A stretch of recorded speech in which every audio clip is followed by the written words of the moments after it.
Hello जोहार दोस्तों, नमस्कार। कैसे हैं आप लोग और कैसा तैयारी चल रहा है? आइए आज हम लोग चौथा और अंतिम क्लास करते हैं। ये देखिए टॉपिक आप लोग को पता होगा। यदि पहला क्लास से आप लोग देख रहे होंगे तो ये टॉपिक देख लीजिए। 1947 से राज्य में आर्थिक विकास का इतिहास, झारखंड का भूगोल, जंगल, नदियां, पहाड़, पर्वत, खान खनिज आदि। ये जेपीएससी का सिलेबस है, 10 मार्क्स का इससे पूछता है। इसमें पहला टॉपिक है भूगर्भिक संरचना है। इसमें और सारा टॉपिक इसके बाद आते जाएगा, वो 10 मार्क्स का है। और जेएसएससी के लिए भी उतने ही इंपॉर्टेंट है। 4 से 5 क्वेश्चन उससे भी पूछता है। तो उसमें से हम लोग पहला टॉपिक जो स्टार्ट किए थे भूगर्भिक संरचना, उसका आज लास्ट क्लास है। 3 क्लास हो चुका है, आप लोग देख लीजिएगा। शुरू से ही बताए हुए हैं। जैसे पहला क्लास में ये हुआ था, उसके बाद इसके चर्चा किए थे, उसके बाद ये 3 ठो हो चुका था अगला क्लास में, तीसरा क्लास में। और आज चौथा क्लास में ये दोनों देख लेते हैं। राजमहल ट्रैप और नवीन जलोढ़ निक्षेप के बारे में देख लेते हैं। बहुत ही इंपॉर्टेंट क्लास है और बहुत ही छोटा छोटा वीडियो में हम इसको ला चुके हैं। जितना भी इम्पोर्टेंट फैक्ट था इसके बारे में वो दे चुके हैं, आप लोग देख लीजिएगा। बहुत ही इंपॉर्टेंट है। और वीडियो को लाइक कीजिएगा और शेयर भी कीजिएगा। चैनल से जुड़े रहिएगा, पीके करियर मेकर को सब्सक्राइब करके।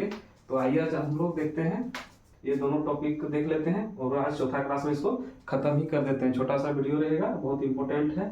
तो ये सब कंप्लीट हो चुका है। तो आइए हम लोग आज पांचवा छठा टॉपिक देख लेते हैं, राजमहल ट्रैप और नवीन जलोढ़ निक्षेप के बारे में देख लेते हैं। तो चलिए स्टार्ट करते हैं। तो आइए दोस्तों हम लोग स्टार्ट करते हैं और राजमहल ट्रैप देखते हैं। पांचवा टॉपिक था ये भूगर्भीय संरचना में। उसके बाद नवीन जलोढ़ निक्षेप भी देख लेंगे। तो आइए इससे रिलेटेड जो है इम्पोर्टेंट फैक्ट हम यहाँ लिख दिए हुए हैं। और इतने आप लोग जानिए, इसके बारे में आप लोग को और ज़्यादा पढ़ने की जरूरत नहीं है। इतना आप ध्यान में रखिएगा तो आप लोग को लगेगा कि हाँ राजमहल ट्रैप के बारे में हमको पता है। और देखिए राजमहल ट्रैप, राजमहल नाम से ही पता लग रहा होगा कि ये राजमहल किधर है, पड़ता है संथाल परगना क्षेत्र में। तो आइए इससे रिलेटेड देख लेते हैं फैक्ट जो इम्पोर्टेंट है। देखिए राजमहल के पहाड़ी क्षेत्रों में राजमहल ट्रैप का उद्भव हिमालय उत्थान से पूर्व की घटना माना जाता है इसको, ठीक है। राजमहल के पहाड़ी क्षेत्रों में राजमहल ट्रैप का उद्भव हिमालय उत्थान से पूर्व की घटना है, ठीक है। देखिए इसका निर्माण जुरेसिक कल्प में लावा के बहाव से हुआ है। इसका निर्माण जुरेसिक कल्प में लावा के बहाव से हुआ है, ठीक है। अगला देखिए राजमहल ट्रैप का मूल विस्तार झारखंड के उत्तर पूर्वी भाग, झारखंड के उत्तर पूर्वी भाग मतलब किधर, साहेबगंज तथा पाकुड़। साहेबगंज और पाकुड़ किधर पड़ता है, देखिए इसे यदि झारखंड का मैप बना है तो इधर ये साइड में, ये साइड जो है उत्तर पूर्वी भाग, इधर साहेबगंज और पाकुड़ जो पड़ता है किधर, संथाल परगना में, ठीक है। तो राजमहल ट्रैप का मूल विस्तार झारखंड के उत्तर पूर्वी भाग में साहेबगंज तथा पाकुड़ है।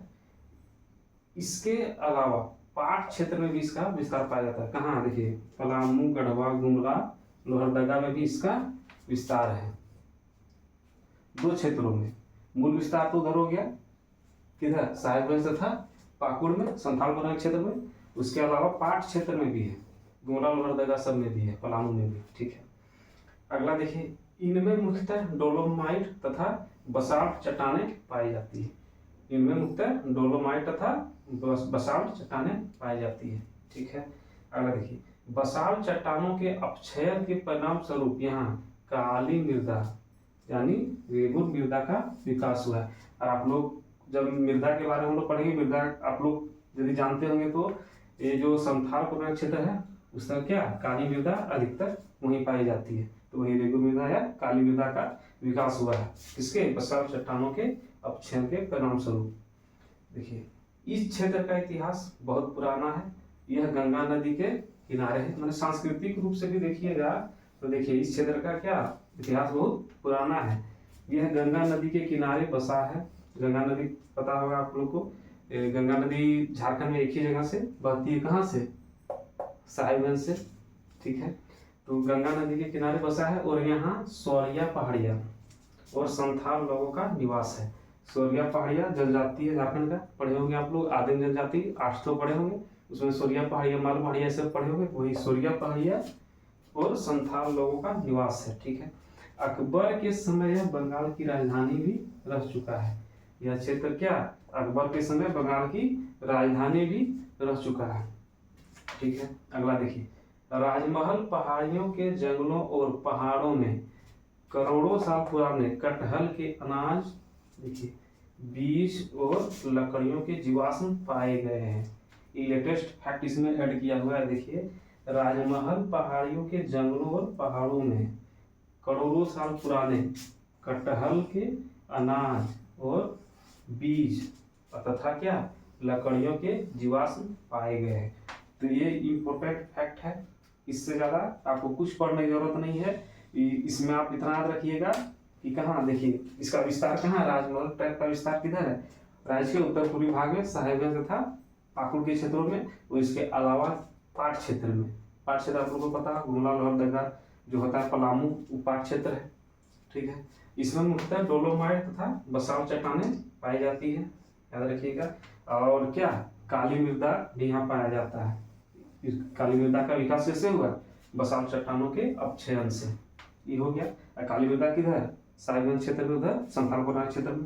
ठीक है, इस क्षेत्र का इतिहास सांस्कृतिक रूप से भी देखिएगा तो इतिहास बहुत पुराना है। यह गंगा नदी के किनारे बसा है और यहाँ सोरिया पहाड़ियां तथा संथाल लोगों का अधिकतर क्या है, निवास है। ठीक है, अकबर इस समय बंगाल की राजधानी भी रह चुका है।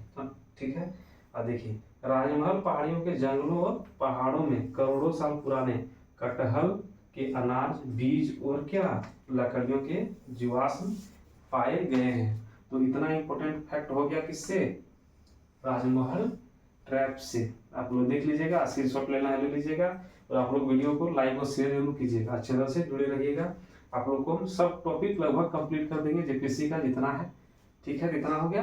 अब अगला देखेंगे नवीन जलोढ़, नीचे लास्ट है, वो भी इम्पोर्टेंट है। तो चौथा क्लास में भूगर्भीय संरचना क्या हो जाएगा, समाप्त हो जाएगा। तो आइए देखते हैं लास्ट टॉपिक। आइए तो लास्ट टॉपिक देख लेते हैं, क्या, नवीनतम जलोढ़ निक्षेप। आप लोग को देखिए, जलोढ़ निक्षेप से ही पता चल रहा होगा कि जल द्वारा लाया गया निक्षेप जो बहा के लाता है। और ये जलोढ़ निक्षेप के लिए नदी का रहना जरूरी है। और ये क्षेत्र का विकास कहाँ होगा, जहाँ नदी होगा। तो आइए देख लेते हैं। नूतन जीवी महाकल्प के चतुर्थ कल्प के दौरान नदियों के अपर्दन व जलोढ़ों के निक्षेपण के परिणाम स्वरूप इसका निर्माण हुआ, जो अभी भी जारी है, वर्तमान में भी जारी है, जारी रहेगा ही रहेगा। नदी क्या, गाद तो लाएगी, जमा तो होगा ही। नूतन जीवी महाकल्प के चतुर्थ कल्प, ये आप लोग को समझ में नहीं आएगा। आप लोग जब ज्योग्राफी पढ़िएगा, पूरा डीप पढ़िएगा, तो पता चलेगा कि ये क्या है। इसका मतलब होता है कि जैसे कि नूतन जीवी महाकल्प के प्रथम कल्प, द्वितीय कल्प, तृतीय कल्प और चतुर्थ कल्प। इसमें होगा कि जैसे प्रथम कल्प में है कि हजारीबाग रांची पठार 1000 फीट ऊंचा हो गया। फिर द्वितीय जब कल्प हुआ नूतन जीवी महाकल्प के द्वितीय कल्प में देखिएगा तो हजारीबाग और रांची पठार फिर 1000 ऊपर उठा। लेकिन पाठ क्षेत्र क्या, उससे भी 2000 फीट ऊंचा उठ गया। इसी तरह होते होते तृतीय काल तक हुआ ये चीज। उसके बाद क्या हुआ, चतुर्थ काल जब आया, नूतन जीवी चतुर्थ काल में आया क्या, तो उससे हुआ कि 100 से 2 फीट लास्ट तक ऊंचा हुआ। उसके बाद तब जाके क्या, नदी का विकास हुआ यहाँ पे झारखंड में। उसी के द्वारा ये चतुर्थ जो कल्प है के दौरान नदियों के अपर्दन व जलोढ़ों के निक्षेपण के परिणाम स्वरूप इसका निर्माण हुआ, जो अभी भी जारी है, वर्तमान में भी जारी है और हमेशा जारी रहेगा है। देखिए अगला पॉइंट, राजमहल के पूर्वी क्षेत्रों में जैसे गंगा हो गया, ब्राह्मणी हो गया, बांसुरी तथा मोर नदी, पलामू क्षेत्र में सोन व कोयल नदी द्वारा तथा सिंहभूम क्षेत्र में स्वर्ण रेखा नदी द्वारा जलोढ़ों के निक्षेपण से इस संरचना का निर्माण हुआ। देखिए सिर्फ और सिर्फ नदी के बारे में ही है। नदी नहीं रहेगा तो इस क्षेत्र का निर्माण कैसे होगा, जलोढ़ निक्षेप का निर्माण हो ही नहीं सकता। तो देखिए याद रखिए, पूर्वी क्षेत्रों में गंगा, ब्राह्मणी, बांसुरी तथा मोर नदी, पलामू जो क्षेत्र है उसमें सोन तथा कोयल नदी, और सिंहभूम क्षेत्र जो है उसमें स्वर्ण रेखा नदी जलोढ़ों के निक्षेपण से इस संरचना का निर्माण हुआ। बहुत इंपॉर्टेंट है नवीनतम जलोढ़ निक्षेप। इतना आप ध्यान में रखिएगा। 2 पॉइंट, ये 2 पॉइंट यदि ध्यान में रहा तो आपको पता चल जाएगा कि ये कह क्या रहा है जलोढ़ निक्षेप। आप लोग इतना ध्यान रखिएगा कि जहाँ नदी क्षेत्र है वहीं पे इस क्षेत्र का विकास हुआ है। ठीक है, तो भूगर्भिक संरचना जो है हम लोग का आज हो जाता है खत्म। देखिए चौथा क्लास में एक खत्म हो गया। अब हम लोग अगला टॉपिक देखेंगे और उसमें जो इम्पोर्टेंट है वो कर लेंगे। तो ये बहुत इंपॉर्टेंट था, ये आदमी पढ़ता नहीं, इसको स्किप करके चल जाता है, इसलिए हम छोटा छोटा वीडियो में इसको अच्छा से लाने का प्रयास किए हैं। आप लोग वीडियो को देखिएगा और लाइक और शेयर कीजिएगा वीडियो को, और चैनल से जुड़े रहिएगा। पीके करियर मेकर को सब्सक्राइब करके जुड़े रहिएगा। धीरे धीरे सब टॉपिक इस तरह हम लाके खत्म कर देंगे आप लोग को। अरे दोनों के लिए इम्पोर्टेंट है, तो जेपीएससी का 10 मार्क्स का तो है ही, ये तो सिलेबस ही है, आप लोग देख लीजिएगा। और जेएसएससी में भी पूछता है, ज्योग्राफी किसमें नहीं पूछेगा, झारखंड का तो पूछता है। तो रखते हैं यहीं तक, अब अगला क्लास में मिलेंगे नए टॉपिक के साथ ज्योग्राफी में। तो चलिए, जय झारखंड, जय झारखंड।